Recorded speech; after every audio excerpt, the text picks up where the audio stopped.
Game time. Testing my broadcast. Game time.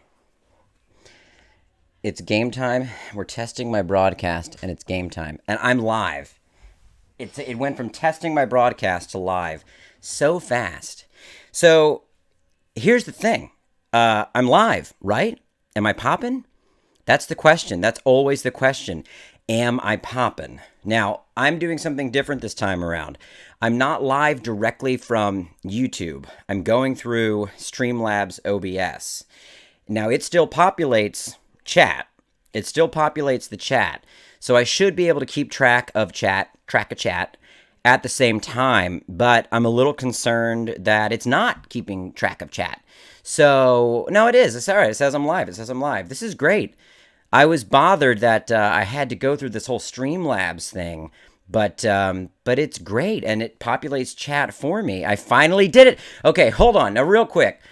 VM1, I really pissed you off earlier when I started my test. I really made you angry. Why are you here? I thought you hated me. You were so aggro, and I get it. I made 5 test streams, and they each kind of like pinged people with notifications, and I know that's annoying. I know it's annoying, but you know what? Moving forward, I think I'm set. I've got Streamlabs OBS. I know how to do my live streams now like a real legit video guy, and I think we won't bother people with 30 notifications in the future. Okay, so we are going to be joined by guests. Do I trim my mustache? You know, Joe, I don't, but I should. And I will soon, but we're all kind of living a bit off the grid now, aren't we? So I haven't trimmed my beard or mustache in a very long time. Now, I have a question for everyone in chat. Let me move my window over so I can see everything. This is great, though. I can see chat. Okay, and yeah, okay, great. So, hi, Laura. So, VM1 wanted to get a reaction out of me, and yes, you did. But that's not hard to do. That's the thing. I'm very easily manipulated. I mean, like, so this weekend, Dem Arby's Boys, or Arby's Guy 2, went viral on Twitter. And if you'll notice, I only chime in when somebody says something slightly insulting. Somebody said, I mean, it was all the thousands of comments, and I'm there saying, hey, check out my YouTube. But then eventually somebody was like, kind of like Jack Black on meth. And then that awoke in me. And I was like, Jack Black on meth, huh? Why can't I just be Jack Black? Why do I always have to be the fucked up version of the thing? So it's not hard to get a rise out of me. Okay. So, I want to talk about a great many things, but I think we should focus on Willy. Okay? I don't know how many people here were able to watch Little Willie this weekend at the Chattanooga Film Festival. I'd love to see a show of hands, figuratively, in chat, if you were able to watch Little Willie. And if not, that's okay. We can still talk about it, you know, in ancillary terms. I can tell you about where it came from and why I wanted to make it, and y'all can ask questions as I go. I'll start off with that. Let me tell everyone where Little Willie came from in the first place. Here's a question. Can you hear the TV VCR? Everybody says that younger people can hear this frequency that's like a and then older people can't. I'm past the threshold. I don't hear a hum from this at all. But I've seen people in my chat say, "God, turn it off," like it's a torture device. Okay, so let's dive in. Little Willie, where did it come from? No one's asking, but I'm telling. I have said 100 times on this channel I grew up acting. I've been acting since I was a kid. I actually was terrified of the movie Child's Play as a kid and didn't want to see it because the main character, his name was Andy, and my name is Andrew, or Andy. So I didn't watch Child's Play till I was much older. And when I was acting in Washington, D.C., I would go to New York for auditions all the time, and I wound up auditioning with the kid from Child's Play, Alex Vincent, for a Pepsi commercial. And in the elevator, I said, you know, man, I'm a really big fan. I love Child's Play, because at that point I had seen it. And I said, have you been continuously acting since then? And he said, you know, I actually had to take a break after Child's Play 2 because things were just getting too hot. And that kind of stuck with me. A, it was kind of a funny sentence, but B, I don't know. I guess I just started thinking about the idea of backing away from acting or backing away from the genre because you were maybe associated too closely with a specific film or a specific character.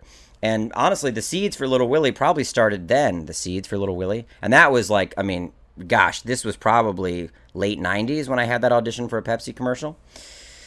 While I was working at Nerdist, I came up with the meta idea that what if the child actor from Child's Play, now as an adult, started hearing the voice of the doll? So kind of what New Nightmare is to Nightmare on Elm Street, Little Willie would be to Child's Play.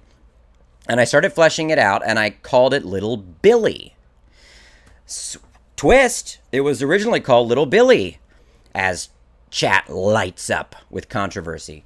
It was originally called Little Billy, and I mapped it out as a web series because I worked at Nerdist at the time, and they were talking about starting kind of a horror vertical, underneath the Bizarre States umbrella. Everything horror and spooky would fall under Bizarre States, and there'd be all of this programming. So I said, Little Billy, okay? It's about a has-been child actor who loses his mind at a horror convention. And Nerdist was like, no. And I was like, oh, no doubt. Hey, it's Gizmo. And sorry, I'm getting a text from Zach. Yes. I am starting the Zoom meeting so that he can join in. So Nerdist said no, and so I shelved the idea, and but I never gave up on it because I really liked the concept, and I knew I could really, I could really click along at a good pace within that concept. It's got the meta stuff, it's got the child actor stuff, it's got the feelings of failure, it's got the 80s horror movie homage. Hold on one second. I'm going to start my Zoom meeting. And I kept it in my back pocket. And then when I wound up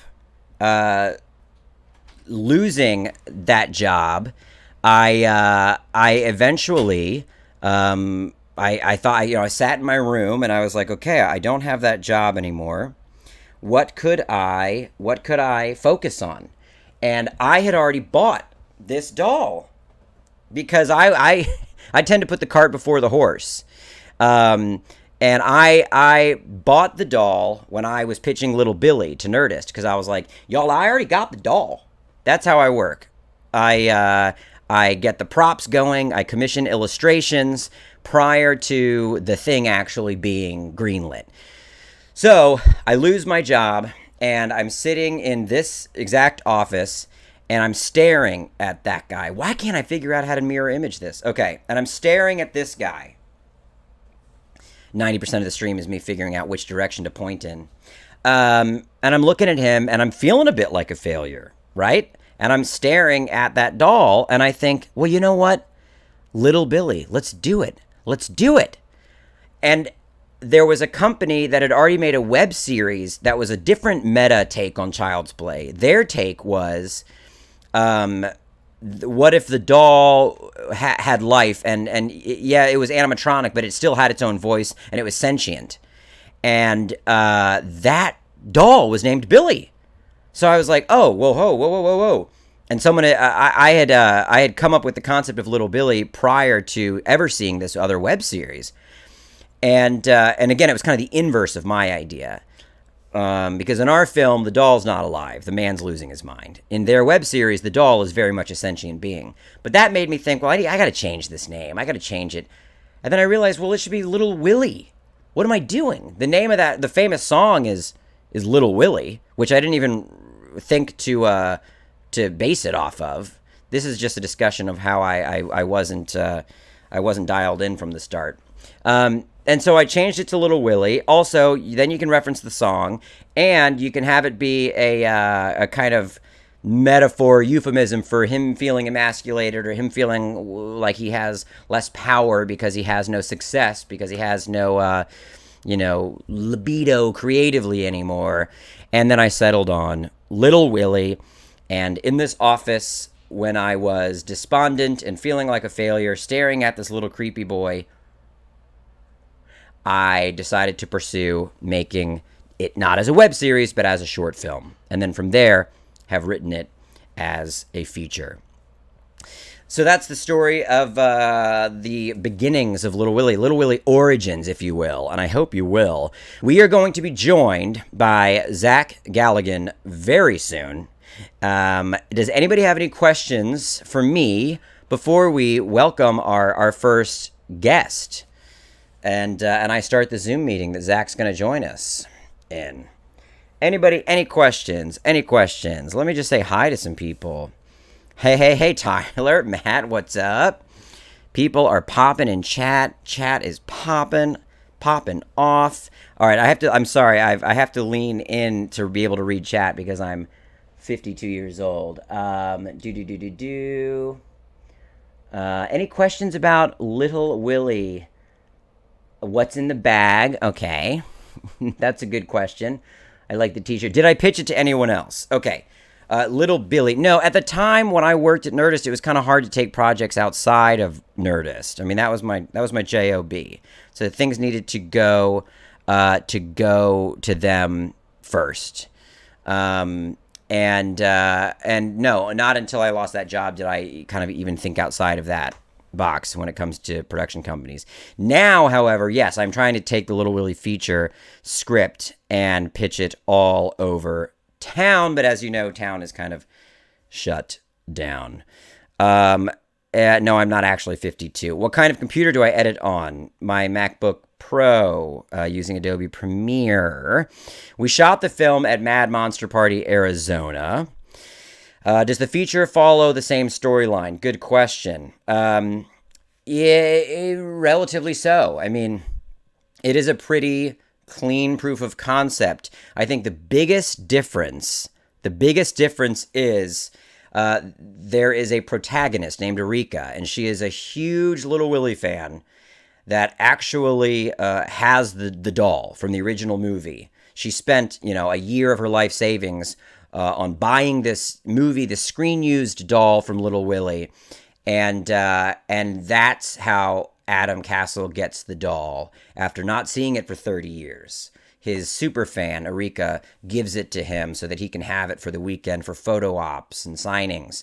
And that kind of sets off this mental break in him. Another big difference in the feature between the feature and the short is that there's a lot more depth to Adam's background and his life as a child actor. And it wasn't a very happy time in his life being a child actor as a kid. So I think those are two big differences. A lot more backstory for Adam, and then a protagonist in this super fan with Erika. I think I'm going to start this Zoom meeting. Thank you, Blind Fox. You say you love the Untold Hour. This is incredibly exciting to watch me sit here and start a Zoom meeting. But I think I'm going to do it live on the stream. Okay. All right. I've got the Zoom meeting up, and then I'm going to bring Zach in just a minute. And look how profesh we are. Look at this. I've got my phone on a little tripod. The microphone is going to mic me. It's going to mic the caller. We are dialed in. Okay. Did I really work at Arby's? No. But I had a bunch of I think I reference Arby's or working at fast food places because I worked a lot of food service. Worked at a movie theater and concessions. I worked at a banquet hall, running the dinners at a banquet hall for years. I've got a lot of experience scrubbing floors and slopping around popcorn oil. Okay, let's bring in Zach and let's see if this works. And it will work so well that no one will have any complaints because this Zoom will work so well. Zach, let me know if you're there. I promised the chat no technical difficulties, and I am fulfilling that. Zach, can you hear me? I can hear you fine. Yeah, can you Oh, hear me? wonderful. Yes, I can hear you. Hey, man. Hey man, are we not doing this video? We're just doing it audio? No, you are on video, and you're live right now, and Okay. I have my video muted because I'm on video on the live stream from my laptop. Okay. But people can see you and people can hear you. Okay, good. Well, let me see. Let me ask chat if they can hear Zach okay, because you're on my phone and my phone is up to the mic. Let's see. Chat, can you hear Zach okay coming through? How are you doing, man? I'm good. I'm just relaxing. It's a Sunday night, Memorial Day weekend, and it's kind of gloomy and rainy down here in Atlanta, and it's just very peaceful. Yeah. How have you been doing, with the current state of things? You making it all right? Yeah, I mean, this is what I tell people all the time. I'm a pretty quiet person, and so most of the stuff that I love to do, like read and watch movies and television and play chess and hang with my cats, I mean, all of that I do from home. So I'm kind of a homebody to begin with. So I think people who are sort of naturally homebodies really don't, the quarantine thing doesn't really affect them that much because that's pretty much what they'd be doing anyway. I know that's kind of how I feel, and I feel bad for people that are having a harder time because, for me, I mean, I kind of like isolating. I like creating and writing in my own time and in my own space, and I haven't had difficulty continuing that. I think there's other people that are far more social than me, though, and I think they're probably going stir crazy. Yeah, of course, the state that I'm in really hasn't had much of a lockdown. We've been able to do pretty much everything, except maybe there were a couple of weeks when we couldn't go to parks, and the restaurants were essentially closed down. The library is still closed down, but there was never a time I couldn't leave my house and go for a walk around the lake. So Yeah. again, it hasn't really felt any different to me. The only time it felt different is when I went to stores and the shelves were empty. That was the only time it felt different. Right, right. When there was no toilet paper to be found. Well, luckily, I kind of jumped on that early. Um, by the way, this is kind of a very quick fun fact. Do you know why there's a toilet paper shortage? Do you understand why that happens? It's not from hoarding. No. Why? Because the toilet paper industry is split into two things: the home usage and commercial usage. And by commercial usage, I mean offices, airports, restaurants, etc. And so basically the quality for commercial use is much lower than home use, where it's much kind of softer and better quality toilet paper. And so what happened is suddenly with lockdown, everybody left the commercial sector, right? Everything was empty. Offices, airports, everything. So 50% of the toilet paper that would have been used wasn't being used. And now everybody stayed home and had to use the other 50%. So you had 100% of the people trying to use 50% of the toilet paper, and there wasn't any. Gotcha. Okay, that makes sense. That makes sense. Isn't that interesting? I think it's kind of interesting. Yeah, that is interesting. I know. I know. I had no idea the mechanisms of that. I feel like I learn something new every day, though, as to like what works, what doesn't work, why certain things. Everybody says, well, hand sanitizer doesn't really matter as much as just soap and water. Soap and water is as good as hand sanitizer. Whereas in the beginning, it was such a rush on hand sanitizer. I think I've found hand sanitizer to be extremely effective. Alcohol kills germs pretty Yeah. well. It's a question of whether you do it in a sloppy way. You have to kind of get the spaces in between your fingers. But of course, I know that from doing conventions like the one where we shot Little Willie. He said segueing beautifully. Yes. Smooth. Well, yeah, let's talk about Little Willie. Why not? Yeah, why not? Well, I wanted to ask you, was there anything particular about the subject matter that resonated? Why were you interested in coming on board? Was it the idea that you'd kind of play a fictionalized version of yourself? I'm just always curious as to why someone, agrees to be a part of one of my strange projects. Well, There are a couple of reasons. One is, my life, a lot of my life is based around these conventions. So I was curious to see how the conventions would be conveyed. And you actually can, the way horror conventions are conveyed in Little Willie is pretty accurate. There really is the type of, somewhat, there's a type of fan that isn't quite, shall we say, sensitive to a person's past history, and that they're actually a person who's been through a lot. So they mean well, but oftentimes they say unintentionally insensitive things, like the first person who comes up to you. Right. And then also what you capture very nicely is the fact that there's a whole group of people, mostly hardworking blue-collar people, who come to these conventions. And basically what they want to do is they want to party. They just really want to forget about their life for 48 hours and party and sometimes, hook up with actors or directors or whatever, or just go to their rooms and hang out and party, stay up until 6 a.m. because, Monday morning they've got to be back at work. And some of the people that I've met, do things like polish office floors. They do really difficult, demanding, boring manual labor. So when they go to these conventions, man, they are ready to go and have a great time. And I think you captured that pretty well.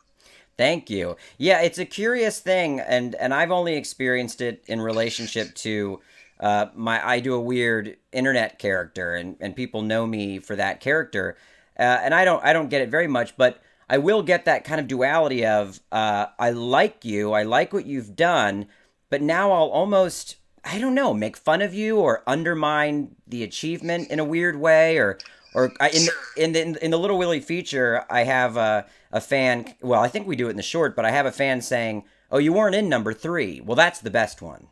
And it's just it's a weird thing. It's this compliment. Hey, I love you. I love what you've done. But you know what? You still fall short in some way. And I do find that a curious thing.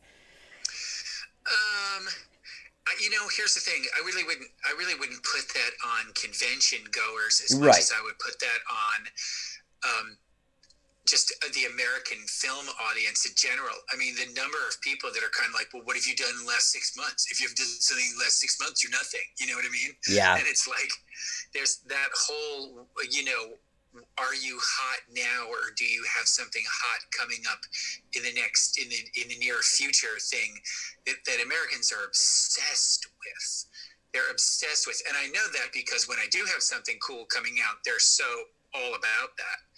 And then if, like most actors, oftentimes a lot of actors just have difficult periods for what they don't, and it really doesn't have anything to do with ability. It's just luck of the draw. There's a 6-month period where there are no parts for you, and then suddenly there's a 3-month period where there's an avalanche of parts that are for your type, Right. And so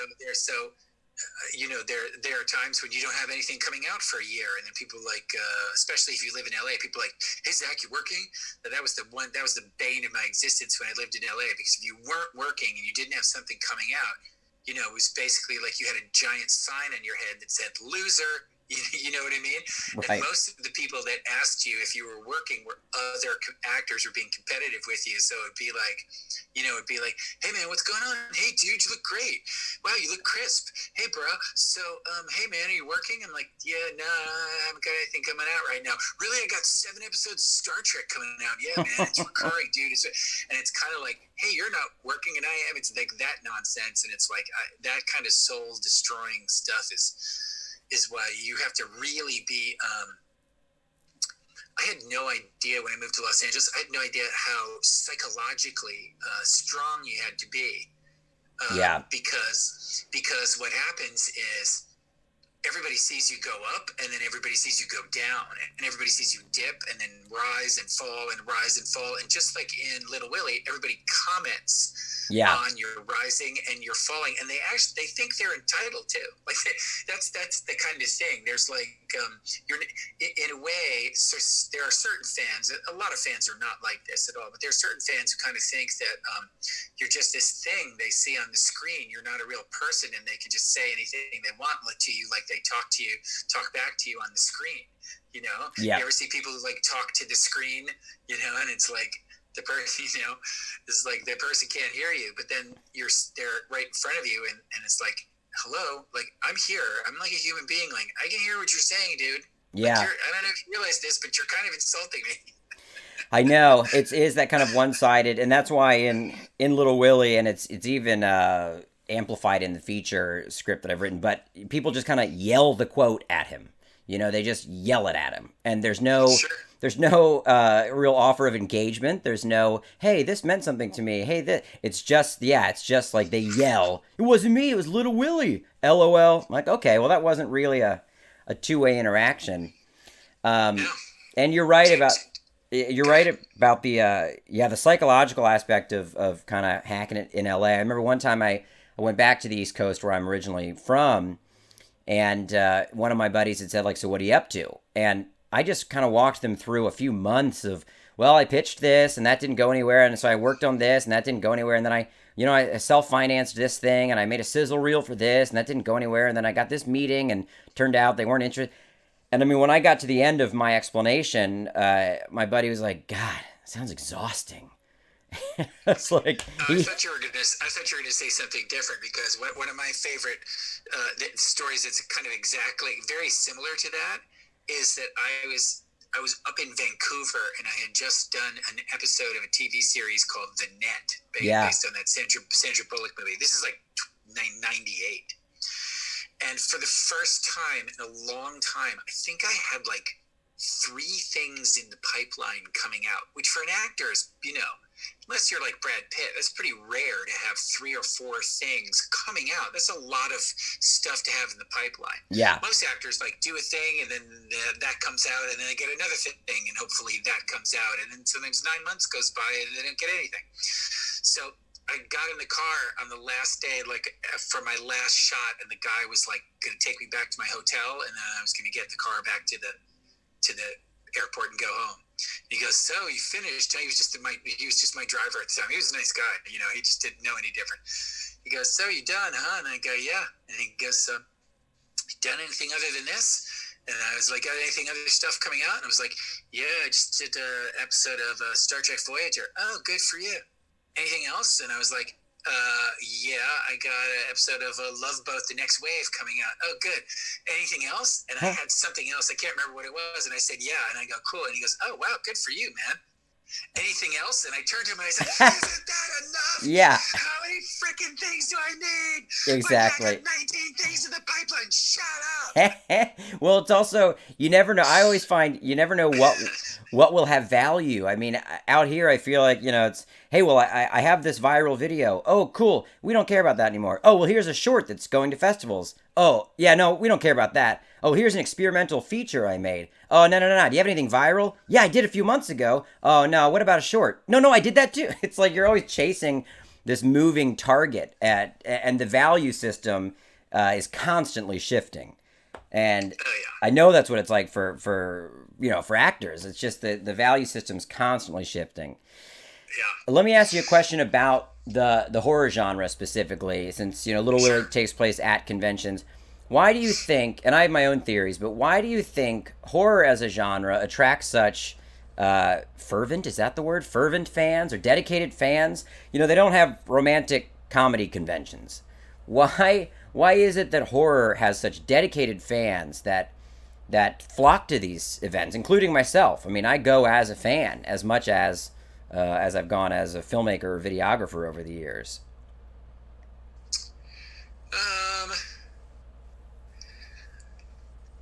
You know what? I think there's something about the horror genre. It's kind of like it's like an outsider genre. It's like a genre for outsiders.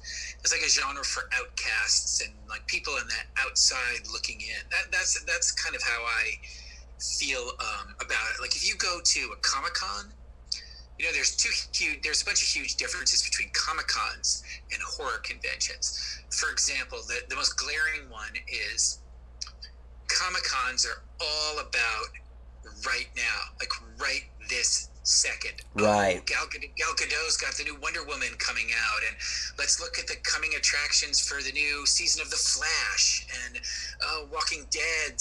They've got new cast members, and there's a new Walking Dead. It's all about like literally what's going to be on TV like tonight. Horror conventions are primarily about the golden age of horror, which is the 1980s, and some in the 1990s, like the Scream franchise. And you can argue in the last 5 to 8 years, you have the Conjuring and the Insidious franchise, and so horror's really taken in. It is really taken in Get Out also. So in the last 5 to 7 years, horror has taken an enormous leap forward. But if you were like at a horror convention in 2012, the only people they were interested in meeting is like Robert Englund, Elvira, and Kane Hodder, or any person who ever put on a mask and played Michael Myers, sure, or Jason. And I'm not even bagging on the stuff in the 80s, because the Gremlins in the 80s too. But the 80s was a golden age of horror because there were so many sequels. I mean, how many sequels are there to Nightmare on Elm Street? Something like 8. Yeah. And there's something like 9 or 10 for Friday the 13th. And now with Halloween, we've got to be somewhere up in like 7, 8, 9. They've got another one coming out. Right. So it's like James Bond. It's a franchise before there were franchises. You know what I mean? Yeah. So these characters, I mean, you really can argue that Freddy Krueger, for anybody who's over 25, Freddy Krueger is one of the greatest American movie characters ever created. I mean, everybody knows. All you have to do is you don't have to put on the makeup. You just wear that shirt. You know what I mean? Right. The red and the black stripes. Everyone's like, "What's up, Freddy?" You know what I mean? It's an iconic, amazing character that Wes Craven created, and people love it. It's part of their childhood. I can't tell you the number of people that come up to me at conventions all the time and they go, "Bruh, you are my childhood, man." It's great. I mean, yeah, it's fantastic. Who wouldn't want to be, a positive part of somebody's childhood? Yeah. Was there ever a time where you've done a lot of work over many, many genres, but was there a time where you were at all hesitant to do more horror? Or like when somebody brings you, Hatchet, like, are you always interested in getting into that genre again, or was there ever a time where you were like, well, let me pump the brakes on that because maybe I'm too known for that style of thing? I think after I did Waxwork and Waxwork 2, I was starting to go, I probably want to pump the brakes here, because Anthony Hickox, who was and is a good friend of mine, came up to me and he was like, "Zed," it was his nickname for me. He was, "Zed, come on, I'm doing Hellraiser 3. You got to be in Hellraiser 3, and then you got to be in Warlock something is 6 or something like that." And I was like, "Dude, I can't. You're a horror guy. You can get away with it. You're a horror director. Yeah. I can't keep doing these horror movies, especially horror sequels, or else pretty much that'll be the only thing that I'll ever be considered for." And so I eventually kind of had to. I had to pretty much say no to. I can't remember which film he did, but I said no to him one time. I think it hurt his feelings. Yeah. I think he actually, because we were friends, I think he took it personally. But it really had nothing to do with him or his ability. It could have been any other director. It was just like, it's time for me not to do, something for. Horror movie part 4, because it's just I have to do other things. And so I would do things like I did a romantic comedy with Terry Hatcher, you know what I mean, so that I could actually be funny. And then I did science fiction. I did Cyborg 3, The Recycler, to show that I could play like because that's not really a horror movie, it's like a Mad Maxy apocalyptic movie, and I wanted to show that I could play like brainy scientist instead of like, "Hi mom, hi dad, I'm home," because right. you get pigeonholed and stuff, and you don't want to get stuck there. So the funny thing about a life of an actor is you're constantly trying to do two things: break in to the business and establish yourself, and then immediately de-establish yourself as that first impression. Right. Because otherwise you'll get stuck. Like the Fonz is the perfect example. You look at Henry Winkler, the guy took him 25 years to shed the Fonz. I know, it's such a tricky thing. You it's like you got to get your foot in the door for kind of being one thing to where people can say, oh yeah, you're the guy that does that, so let's have you do that a bunch. But then, and you also see Henry Winkler now and stuff like Barry and stuff like The Water Boy, yeah, and you see what a really solid and exceptionally good actor he is, and you realize, this guy got 20 years of his career just sitting at home cashing the residual checks. Exactly. It's always been funny to me as a fan and as a filmmaker that there is a stigma around horror or actors in the horror genre, because I feel like horror provides actors with roles that have such range. I mean, I rarely see a performance in a film from another genre that has as much range as performances within horror. And I thought, well, maybe that stigma's gone now because horror has become so prestige. But I recently, I say recently, maybe 2 years ago, tried to cast a young actress in something, in another short, because she had been in a pretty popular horror TV series that year. And I wrote her reps, and I said, I'd love to see so-and-so for this project. And her reps wrote back angry at me. They wrote back and said, she's not just going to be known for horror. And so, no, we're not taking this project. We're not going to tell her about it, and et cetera, et cetera, et cetera. And I mean, they lit me up. And I thought, that's so interesting that even in the age of It and Get Out and Hereditary, that people would still be so unresponsive to a horror project. But I do think it's waning. I mean, I think people are starting to understand the gravity the genre can have. Well, I've said for decades, literally, it's that the horror genre is what they used to call it, the redheaded stepchild, or the black sheep. It's the genre that gets no respect. Yeah. It gets no respect, and to a certain extent, it did it to itself. I mean, if you go back and you look at some of the early 70s movies like Frogs and Night of the Lepus and you know what I mean, like a lot of this, sure, where some of the super violent, unbelievably violent stuff, right? Like, I Spit on Your Grave, although that's not really a supernatural movie. It's not really a horror movie, but it's sort of a horror and exploitation drive-in movies that got lumped together. Yeah. And I think the real crime of the horror genre was the embrace of low budget. Right. And so the horror became synonymous with a low budget, which is not really fair because, you see what happens when a high budget horror movie happens, and some people might argue about this, but I mean, to me, Jaws, even though there's no supernatural element, is kind of a horror movie. I mean, for sure. Shark's absolutely terrifying. And the classic thing where Richard Dreyfuss is under the boat and the head pops out. I mean, that's like a horror. Totally. If it was in a haunted house, you would say that was a horror movie. It's underwater, so you say, oh, it's not a horror movie. I mean, it's kind of a horror movie. Without a doubt, yeah. And then The Omen is another example where you get a huge Hollywood star like Gregory Peck. I'm talking about the 1976 one. And, surround him with great actors like David Warner, who I've worked with, and get a great director like Richard Donner and Jerry Goldsmith doing the score, and you just do it all A-list. And it's still to this day, it's a phenomenal movie. So the real problem with horror is that it kind of allowed itself to become co-opted by a lot of sketchy people and didn't I mean, I don't know what the solution is. I don't know how it could have prevented that, but it was just, I guess, red paint is cheap and it worked at drive-ins, so it started to get bad rap. I think, yeah. I mean, I feel like, not to preach, but I feel like even in pitching the Little Willie feature, and I don't begrudge anyone for passing on the Little Willie feature, to each his own, but a response I keep getting is, we're only interested in straight horror.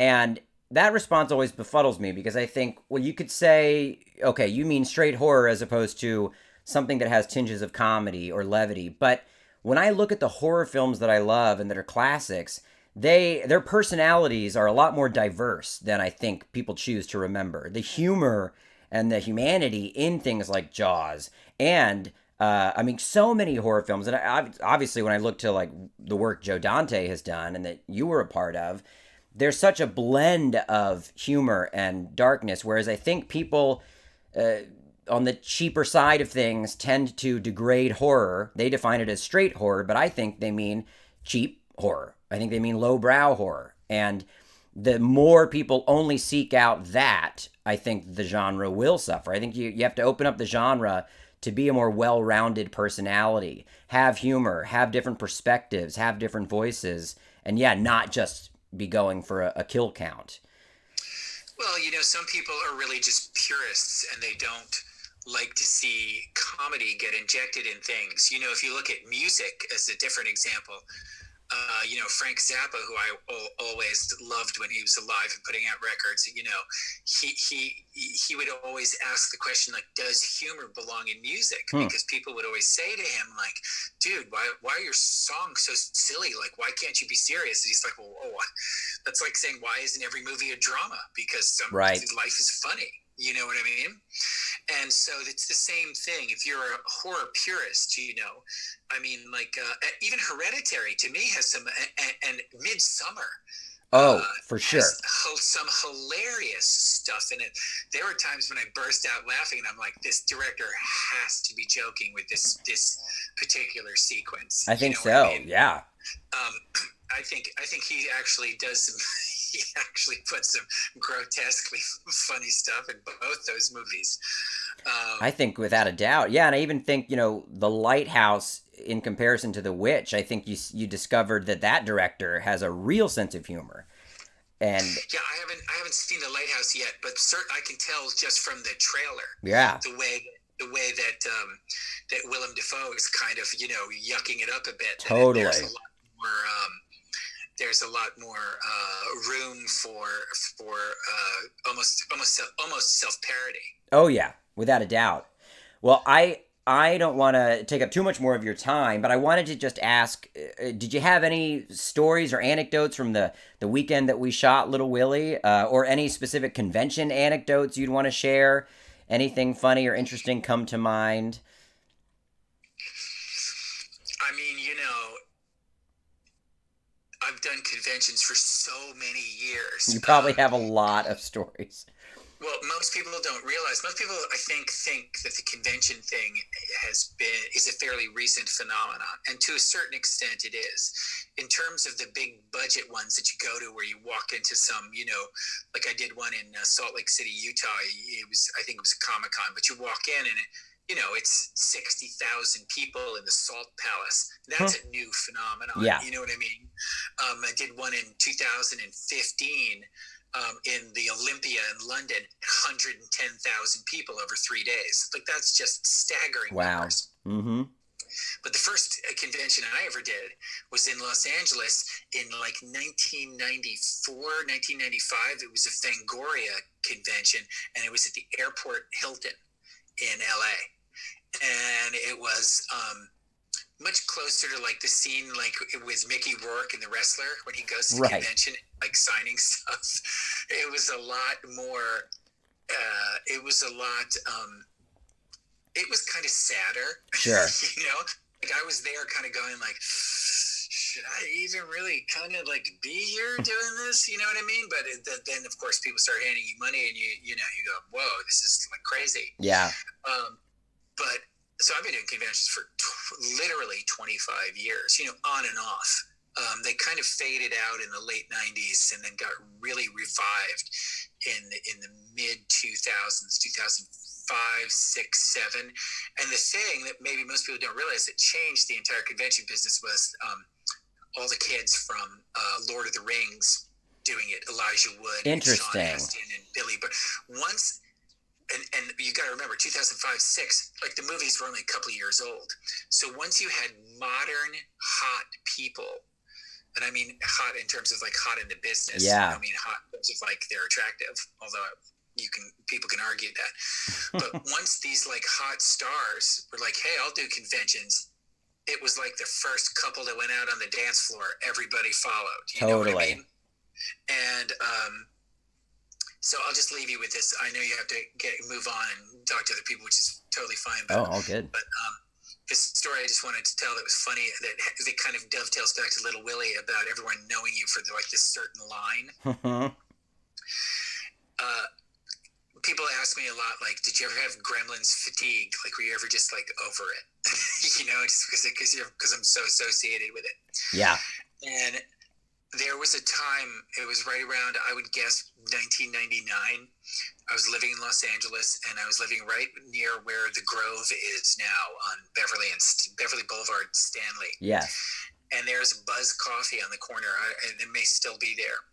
And what they had across from the Buzz Coffee was one of those little rectangular kiosks that has a newspaper in. You should put the quarter in and open it up, and you could literally take all the newspapers if you wanted to, but it was like the honor system. You would just take one, and then you would close the lid. Do you know what I'm talking about? Oh, yeah. Yeah, okay. So, I'm 35 years old. I'm in LA. I'm partying like crazy. I probably was out until 4:30, 6 o'clock in the morning, came home chirping birds. It's now 1 in the afternoon, hungover. The sun is beating down. It's blazing. I'm sure I have my hair is complete nest, I haven't done anything. I'm all scruffy. I'm probably in my pajama pants, something like that. I just walked down to get a cup of coffee a block away from my house, and now I'm putting the quarter in, and I'm literally pulling the newspaper out of the little newspaper thing. And as I do, I look to my left, and coming down Beverly Boulevard is this car. And I don't know why I started to watch it, but I watched it. And as I watched it, I saw the window roll down. And the car's going 40 miles an hour. I don't know how he pulled this off. And the window comes down. As they pass me, the guy leans out the car.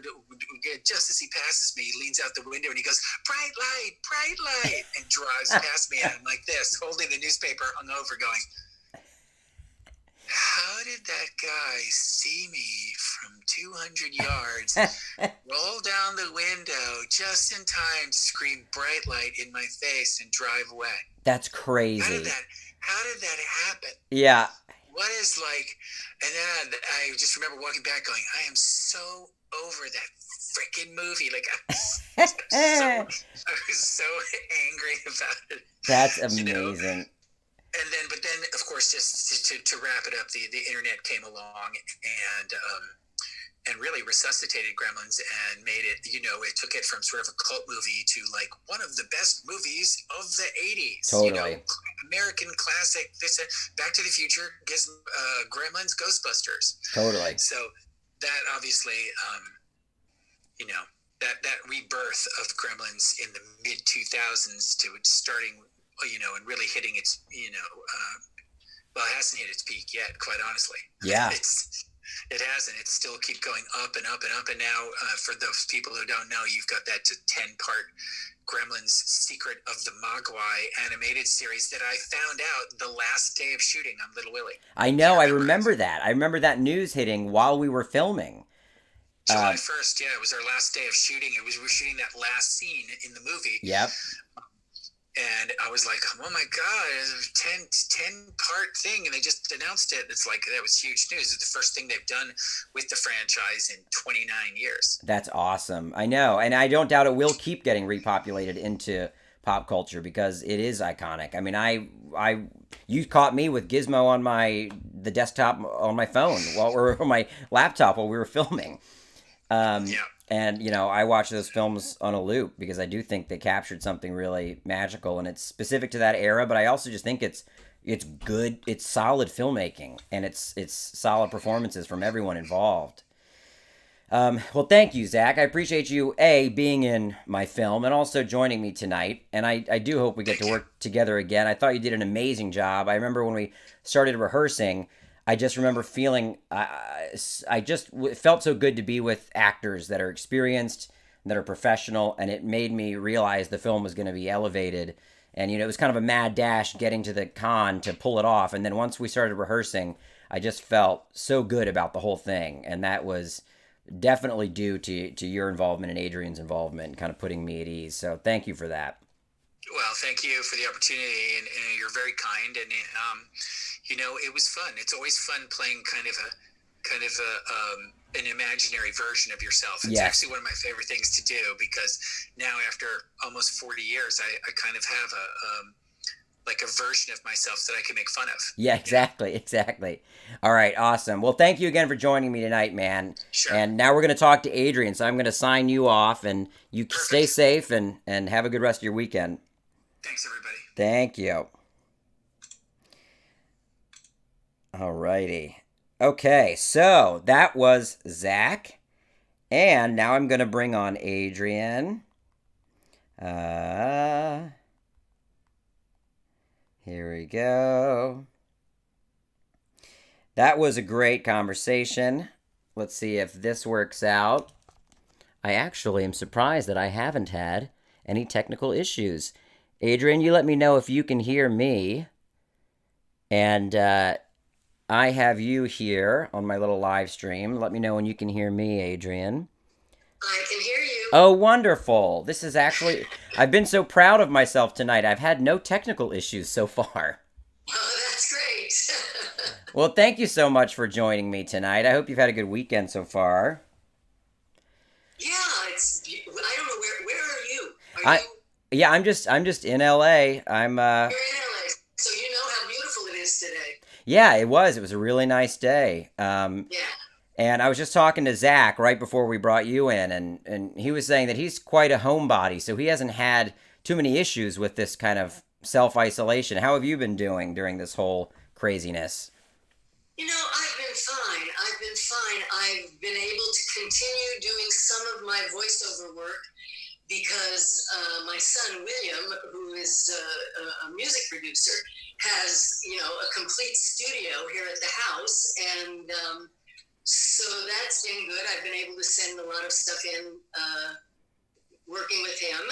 And I've got the 2 dogs, and I take them out for a walk. And I've probably got the cleanest windows in all of Los Angeles. Right, exactly. I know we've been giving ourselves like projects to keep us busy. Right.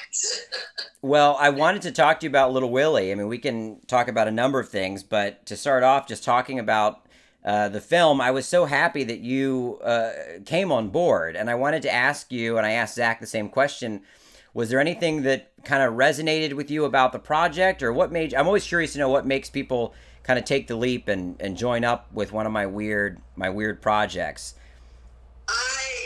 Well, in the first place, I didn't think it was weird. Oh, good. I thought it was rather delightful. I think I was really attracted to the humor in it. Yeah.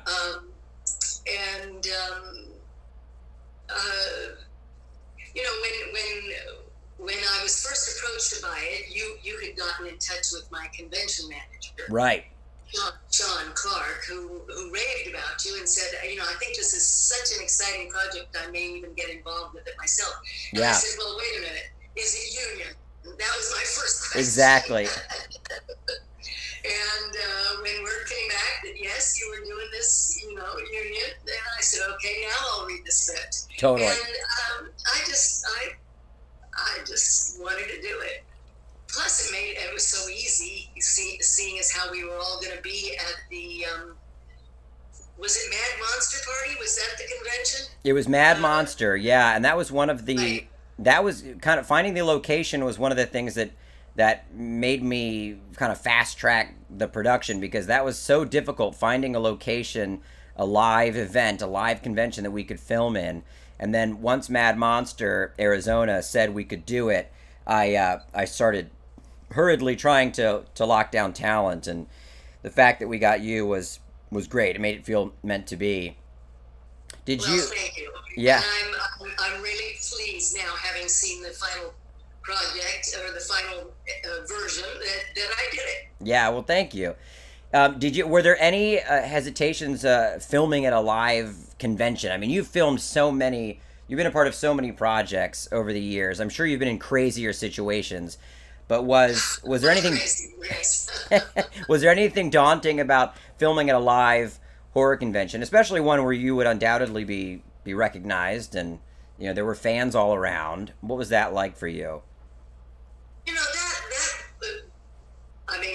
That's what we expect respect when we do these things. I think probably the only thing that was daunting for me is usually when I do these horror conventions, I'm not a big partier. Yeah. So we work really hard on a Friday night. Usually we start around 5 and we wrap at 10 or 11.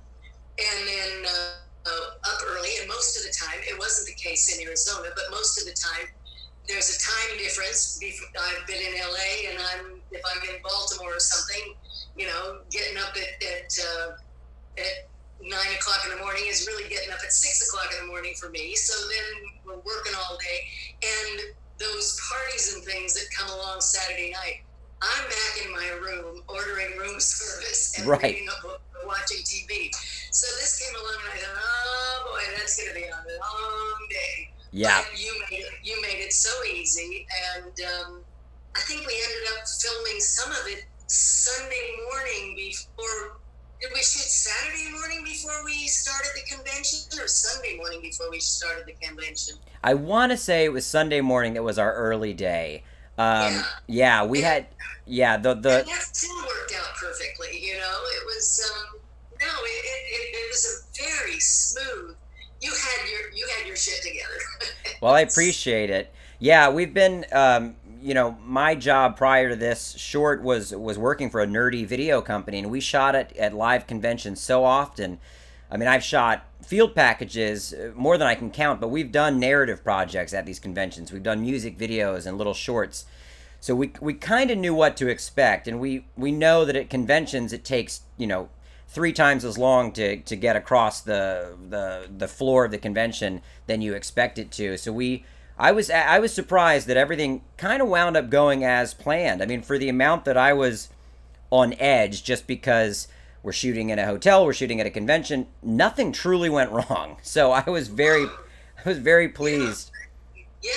The only thing I can remember is we probably could have used one more person on crowd control. It seems to me there was one scene that we were doing with you at your booth. Yes. And we had, as many times as we asked the fans to not stare at you or not pay attention as though they could see that we were filming. Totally. To just act like fans.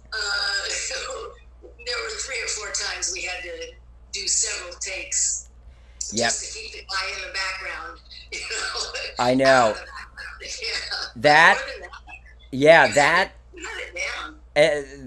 and then other booths near us, like having music on. I don't know if you remember, but there was like a tattoo artist across the hall from us who was blaring a radio, which just would have made the edit so difficult. And I'm the editor, so I'm sitting there listening to that music and just thinking about the continuity problems. And so similarly, I wished we'd had someone that could go over and kind of be the muscle, but we got it taken care of.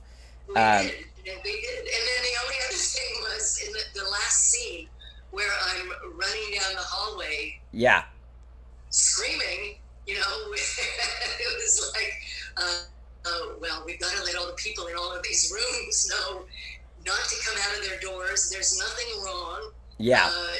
We're making a movie. Don't worry about the screaming. Exactly. And I err on the side of caution, and I remember feeling like the local crew from Arizona, who were great people, they kept telling me, they were like, Bowser, don't worry. No one's going to have a problem with you shooting a movie here. But I'm used to LA, where if you're filming anything, I mean, you get stopped and you get the 3rd degree, and there's a million people looking for a reason to shut you down. And I should have listened to them, because the local crew was like, Bows, no one's going to care. Just let it rip, But I was, it worked for the character that I was on edge, but I was pretty on edge that we were somehow going to get shut down, even though we had complete permission from the convention and they were on board. But yeah, it was a wild weekend. It was a blur. I wanted to ask you if there was like a particular scene or any anecdote from the shoot that stands out, something that you had fun doing. Again, you've played so many roles over the years. I feel like you've probably scratched every itch as an actor, but was there anything that you really liked about the project when it comes to what you got to do? Let me think. I know for me, when I was in that leather harness and kind of freaking out in front of you and Zach in that final scene, I was like, what have I done to trick these people into being here? and witness this scripted breakdown. That was but that was kind of a highlight for me. It was that scene, because I think it was the scene that we really got to dig in, and we had rewritten it the night before. I don't know if you remember that, but I had sent you like a new page or two for that scene. For the scene in the hotel room, yeah, where you pull out the wine corkscrew. Exactly. Yeah. We had. I'll tell you what I was really, but this is having seen it. Yeah. At the time, I wasn't as aware, but I thought the tone that Zach hit in dealing with your character was just perfect. I mean, it was really. Now that you tell me, yes, you had rewritten it. It's sort of vague in my mind that, I showed up and maybe we had, and I think we did do some ad-libbing when I was in the bedroom having seen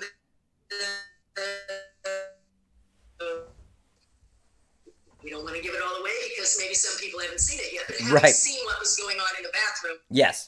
And trying to persuade you, that everything was going to be okay. I think a lot of that we ad-libbed at the moment, didn't we? Yes. I seem to remember I was like, okay, and I enjoyed that. But I really enjoyed watching Zach's performance in the scene in the hotel room with the wine corkscrew. Yeah. That's all I'll say.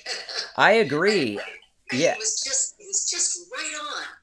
I agree, and I think it even kind of surprised me because I think when I wrote it, I maybe had intended on the tone being a little more flippant, or maybe I had written Zach to be more of a caricature, and he came in with a really grounded perspective. Yes. And and I remember, and I just told him this on his call, but I said once we started rehearsing and he started performing, it did really inform the tone, and especially that scene. He really got in that perfect groove for everything to get kind of quiet and kind of tense in a very grounded way that was surprising even for me, because I didn't necessarily picture that when writing it. I tend to kind of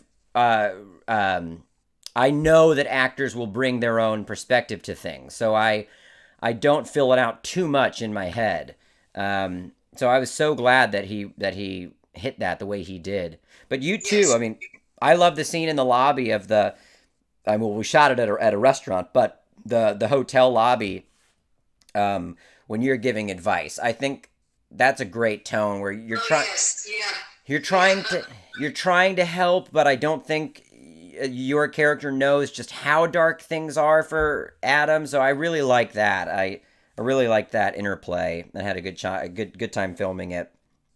And the other thing I will tell you now that it's all over, is and tell your listeners, I was impressed with the way, because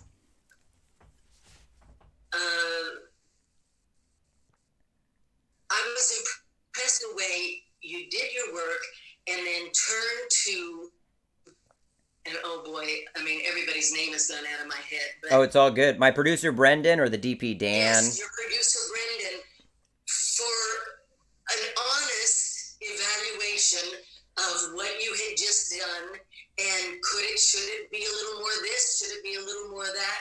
You were the director, but you were willing to look to an outside eye for the direction of yourself. Right. And I think it really benefited you. Yeah. Your character. And it was impressive. It was impressive. Well, thank you. That you had such trust in the people around you, and that they had the knowledge to say the right thing. Well, thank you. And I that is very much my relationship with Brendan and our DP Dan, and I think that's why I wanted them involved in this project, because I didn't want to slow things down with second guessing, and I didn't want to slow things down with even me watching back many takes. And my producer, his taste, I trust his taste more than my own, even. So I knew having him there would be invaluable to just keeping everything moving, and they really course corrected my performance sometimes. There was a specific scene, and I don't know if you remember from watching the short, but when I'm with the fan and we're having an interlude in the hotel room, and the woman fan, the female fan. Yes, exactly. Yes, In the purple, yeah. and I start to hear the voice of the doll.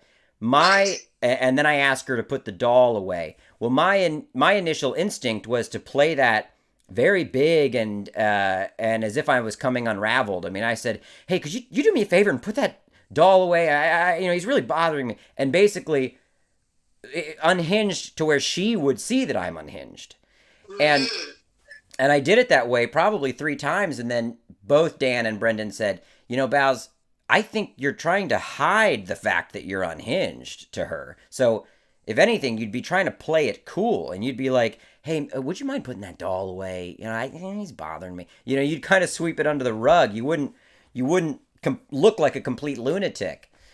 And getting that note, I was like, "Oh man, what a good note! I'm so glad these guys are here." And you had the sense to accept it. Yeah. And do it. And you're right, it worked. Yeah. It worked. Well, it's all about collaboration. If that's one thing I've learned. And so I wanted to ask you, why do you think, and I asked Zach the same question, why do you think horror fans and the horror genre why are the fans so dedicated? I mean, Zach brought up an interesting point that horror conventions honor the legacy and, people that were in films and even bit parts from that genre. A lot of conventions kind of honor what's happening right now. Like Comic-Con is about what's coming out next summer and all the big properties. But horror, there's a lot of, I don't know, there's kind of honor in just being a part of the genre. Why do you think that is? Oh boy, That's a big picture. Well, and as any of my fans know, I am not a genre fan. Exactly, yeah. I don't like to go see them. Although what I find fascinating these days is more and more I have had to watch films that I would never go to see because I'm doing video captioning for the blind. Oh, and wow. So, and a lot of what I do are horror films. Yeah. And I realize now, as I am watching these things, which I would never, go to see on my own because I don't like to be scared. I don't like to be, I just don't like that kind of stuff. I don't like visual blood and guts and slash lives here. I realize how much bad stuff there is out there. Yeah. But what I also realize is how over the years, without even thinking about it, I've become very discerning. And as soon as something isn't logical, doesn't scan, is what's another word I want, is so predictable. You lost me. You lost me. Right. I think that the hardcore genre fans, well, it's, John Carpenter used to always say, I don't want to make movies to make people think. I want to make movies to make people feel. And horror, oh my gosh, I'm sitting in my office window and a beautiful hawk, I guess it's a hawk, maybe it's an eagle, has landed right outside my office window. Wow. this could be, if it were a little darker out, this could be in a horror film. You're right, quite ominous. You know, this is the result of what's going on in the world. Yeah. I did have an idea. For a horror film. I don't know where it would go. You know, we're in the middle of the pandemic, and as we all know, yeah, the animals are taking over. I know. So, but that's another story. I think, maybe the simple answer is that people who love this genre love it because it makes them feel something. Right. Consequently, if you're watching something and you feel something while you're watching it, I think we remember that much more than, you know, the movie we watched 20 years ago that made us think about something, and now I can't even remember what the storyline was. But boy, I remember how I reacted when, I don't know, the fog came in, or you know, yeah, something like that. So to that point, then they tend to love the entire film because it had an impact on them. And then anyone who is, you know, a part of that, or a part of that memory, maybe is why they, you know, they go to these horror conventions, because, you know, the people who had maybe 7 lines, but they were important 7 lines. I don't know. Zach probably had a much better answer, but all I know is it's been wonderful to be a part of the genre. Yeah. And to see people respond. You know, there are people who come up and say, you know, I watch such and such a movie of yours once a month, once a week. There's one guy out there who uses the fog to put him to sleep every night. Totally. He has you know, so I think it has to do with emotion. Yeah. As opposed to thought process. Maybe that's the reason. I don't know. No, I think you hit on something actually that Zach and I hadn't brought up, which is the emotional response. And I mean, I think even for me, the films that have stayed with me, a lot of them were things that I was terrified of as a kid. And I remember an example that relates to Gremlins and Zach is that I was terrified to see Gremlins 2, but I wanted to see it. And I remember just dreaming about seeing it. I remember thinking, I want to see that so bad. And then I had a nightmare about it before I saw it. And I thought, oh, I can't see it. I can't. I'm going to be too scared. And that just that interplay between like my heart and mind, and then finally sitting down in that theater, and my parents had said, you know, maybe you shouldn't. I mean, maybe this is too much, because I think I was maybe 8. And I said, no, I want to. And I went and I sat down and watched it, and I was terrified, but then I laughed, and then I was scared again, and then I was excited and happy, and I left there, and I mean, that's, yeah. And that was the beginning, probably, for you, of a career. It really was. Yeah. But I remember John Carpenter telling the same story, and I can't remember exactly what film it was, but his mom took him when he was 7 or 8. I think it came from outer space. I'm not sure. Yeah. I'm sure you can find it. And he's watching the movie, and he jumped up and started to run out of the theater and got about halfway up the aisle and stopped and turned around, and that was the beginning. He went back, and you know, that was the beginning. Yep. I do remember watching, and I guess, I mean, because I didn't go to the movies as a child very much, but the one movie that I do remember watching was a horror film. It was something called Donovan's Brain. Huh. And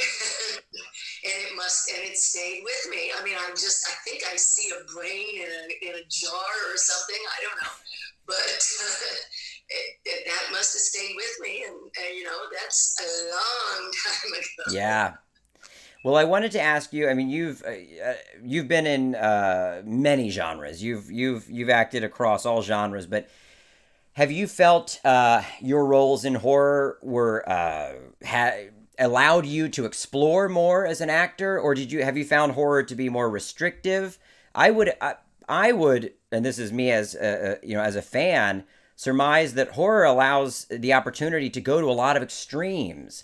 But I know that that's not always the case, because it can also, keep you in a certain place. It can say, well, you're the damsel in distress. Do you feel like it's been repetitive for you, or that you've been able to explore enough as a performer within that genre? I don't feel it's been repetitive for me, no. And I think one of the things that draws me to it, I mean, you asked me why did I do Little Willie, and basically, and I always, this is my answer to everything. It starts with the words, Yeah. But one of the things that draws me to the well-written ones is that it is an opportunity to explore so many more emotions than if you're playing the judge on a Law and Order episode, or Sure.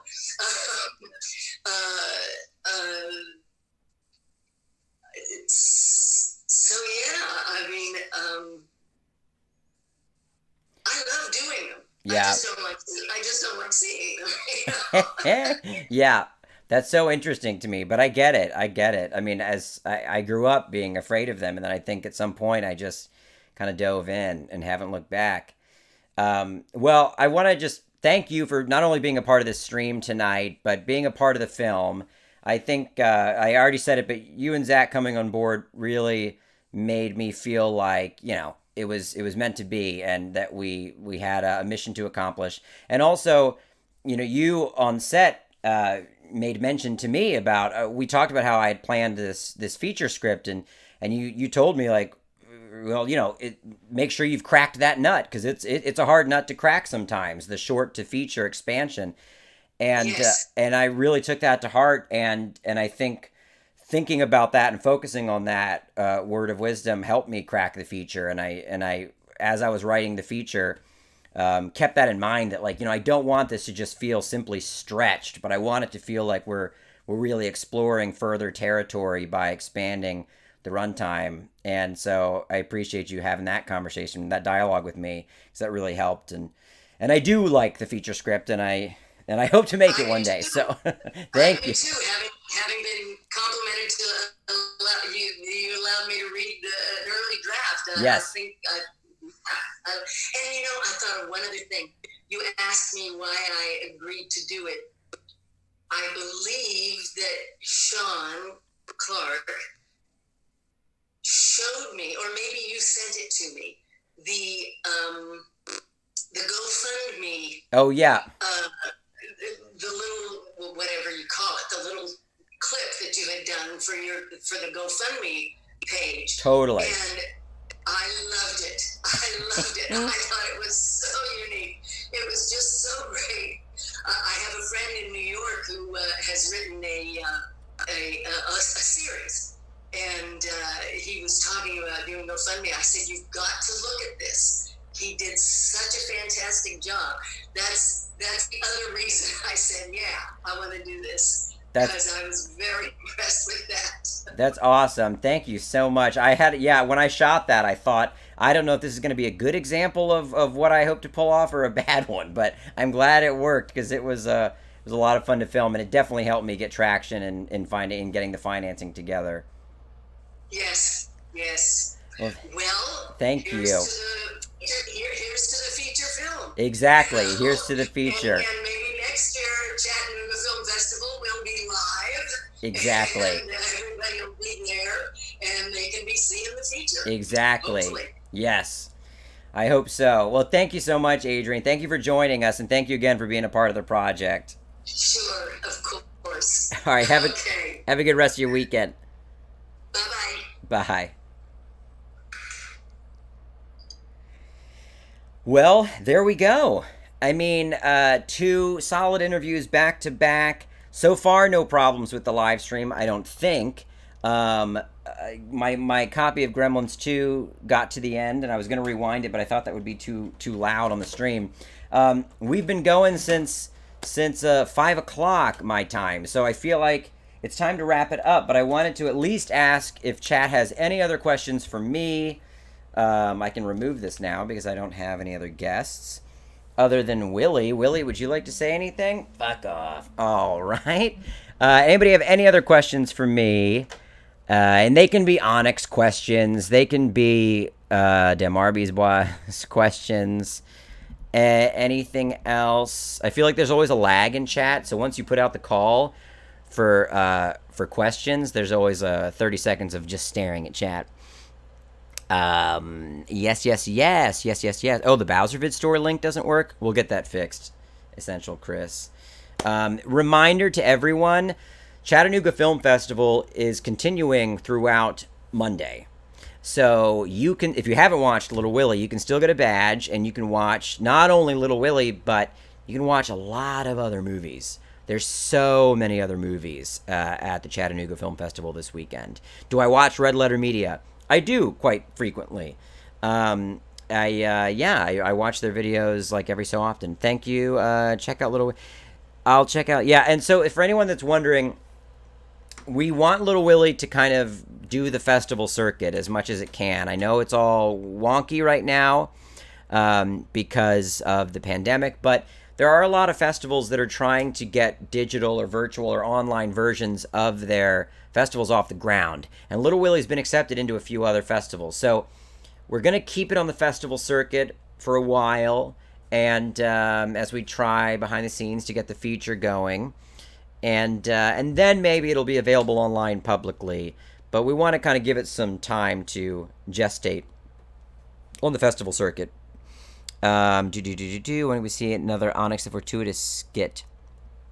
Another Onyx skit? I've been doing Onyx videos weekly. So, yeah, there's another one going up this week. And this past Friday, we just did kind of a supercut of his vlog series, The Infernal Communion. But next week will be a new video. Oh, behind the scenes on the making of Worm. Okay, yes, you did hear something about that. My next live stream will be a watch along and live commentary of Worm. So I think that'll be the best way to get insight into the behind the scenes of Worm. My next live stream, which I will schedule soon, will be a watch along with live commentary of Worm. We're just going to have to get on a live stream and press play at the same time. So yeah, all right. Well, awesome. Thank you all for joining.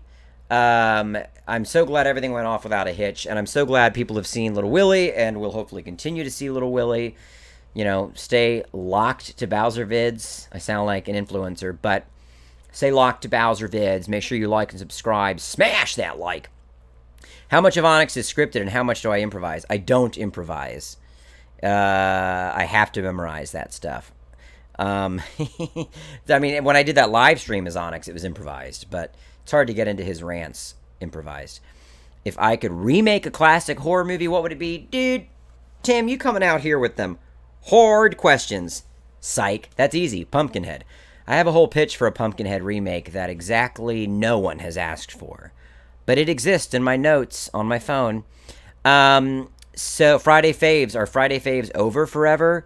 As Friday Faves, yes, but Infernal Communion was basically Friday Faves. That was just the next version of the Onyx vlog. Welcome to the Shadow Zone is awesome. Thank you so much. Thank you so much. What advice would I give to a filmmaker starting out? Here, we can end on this because this is a good question. You just start making stuff.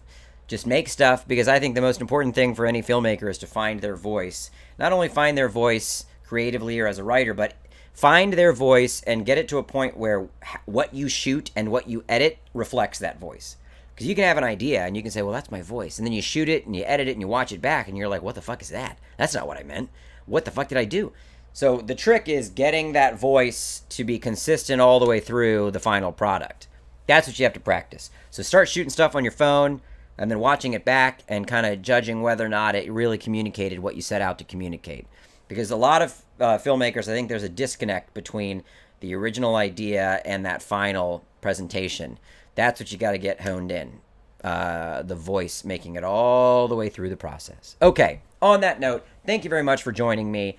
Subscribe, keep it locked to Bowser Vids, and smash that like. Until next time, thank you all so much. Go to chatfilmfest.org, buy a badge, and go watch Little Willie, an amazing, a lot of